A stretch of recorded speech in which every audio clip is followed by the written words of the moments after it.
Hello everyone and welcome to another card video. Today is the June Faves blog hop for your next stamp. So I've got some your next stamp supplies.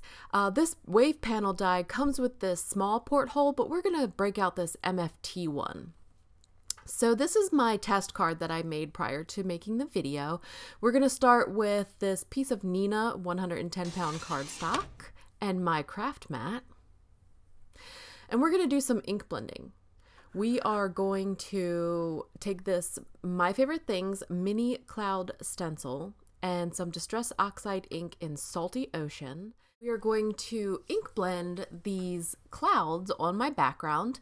This is really super easy and you can do it on regular Neenah 110 cardstock with the Distress Oxide inks.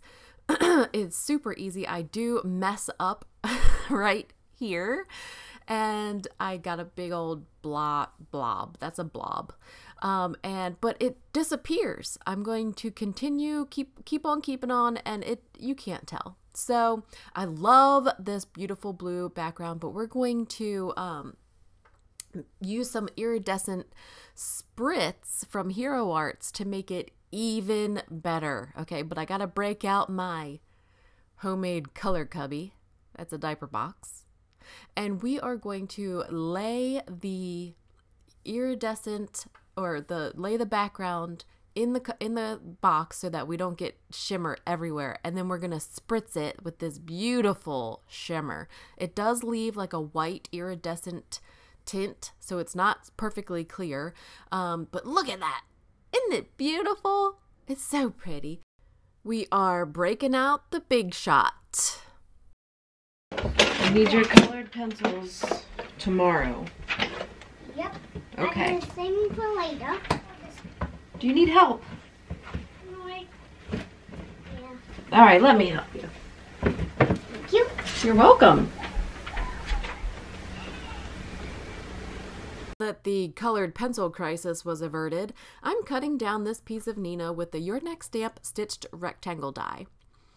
I'm going to cut my porthole into my panel first.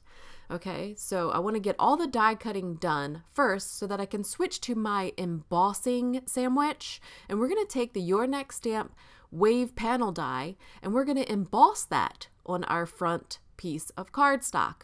Once you lay down the rubber mat and you make the sandwich, you can both die cut and emboss in the same machine. Super handy. And that wave panel just looks great. To keep white cardstock a little crisper, I use that adhesive eraser to wipe away any schmutz. So I've got the Your Next Stamp stitched rectangle die, and I'm going to cut down my background also. I take a piece of copy paper and lay that across the front. That way none of that shimmer comes off onto my cutting plates. That panel looks gorgeous. Let's take a break. Pinky out! So that's just ice water, by the way. So I've got this MFT porthole die, and you don't even have to be exact with these. Nobody is going to tell. You know who's going to know? You guys. You guys are going to know that they're not perfectly circular because I was using up some scraps. I'm also cutting one from a piece of Neenah. You know who uses coasters? Crafters. Crafters use coasters, okay? And they very well possibly could be handmade. This doesn't need to be precise, guys. I'm just using this Lawn Fawn glue pen, I think it's called, to adhere all my layers together so I could build up this porthole on my card to give it some dimension. I'm just layering them together. Super simple. I'm not lining up the holes. It's just super simple grade school gluing.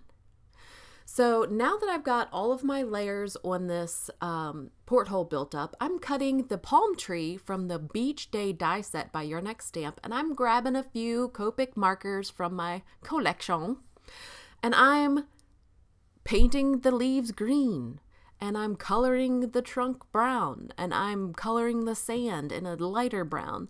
Not technical. It ends up looking great in the end because it doesn't matter. You could have used solid color cardstock and you would get the same look and the same effect. It's all about what you have in your stash. So I'm using my markers because I have them and I want to use them. But you could very easily do the same thing just from green and 2 colored brown cardstocks. But I am blending them a little bit together, trying to keep with the intricacies of this die. The die has little embossed sand bits, and it has little embossed trunk parts, and it looks really great. Building this card a lot like a shaker card, even though it's not a shaker card. I'm taking leftover craft foam pieces that I need to use up, and I'm adding some double-sided tape, and I'm building up this panel 2 widths wide of craft foam. So this craft foam that I have, I'm just building it up 2 high. Okay, so it's basically like using 2 layers of Scotch foam tape. And I'm putting it down onto my panel. A lot of you guys love using this sand eraser. I do too. I really do reach for it often. Trying to keep my white cardstock white. I'm using this Stampin' Up! Foam strip adhesive just to pop up my porthole just a bit more so that it pops up a little bit more from behind. And adding I used Scotch 3M foam tape, so it is popped up, but not as much as the porthole. So I've got this beautiful looking porthole die, and I'm using this Stampin' Up! Enamel dots or candy dots. I don't know, they don't have them anymore. I hate it. I want to keep more of them, but they don't have them anymore. I swear he gets into the camera just to be seen by you guys. He loves you guys. He wants to be on camera.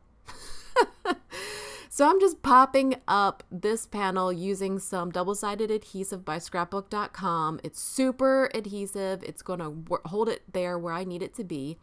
Now we need a sentiment. Y'all, we need a sentiment. So I grabbed my Scripty Words die and my sidekick and a piece of dark chocolate cardstock, and I'm cutting out layers of this hello die, and I'm adhering them together using my precision tip adhesive. I sell these syringes in my Etsy shop if you're interested. I'm just using the adhesive to layer together this super intricate die. I started using double-sided adhesive on the back, and this die was so intricate that it was making it more frustrating. So this was the simplest, less frustrating way to adhere these layers together. Anyway, I popped it up on the bottom left-hand corner of my card. I hope you enjoyed my card. This is a dry, never used Nuvo brush that I'm just using to wipe away the, my voice is very cracky, the leftover paper bits. Find me on social media. I would love to hang out with you guys more on social media. Talk to me. I hope you have a great day. Coming up next is some footage of a fabulous day in May.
She said, I'm crusty. Oh, Kellen did? It's almost like she's crafty but different.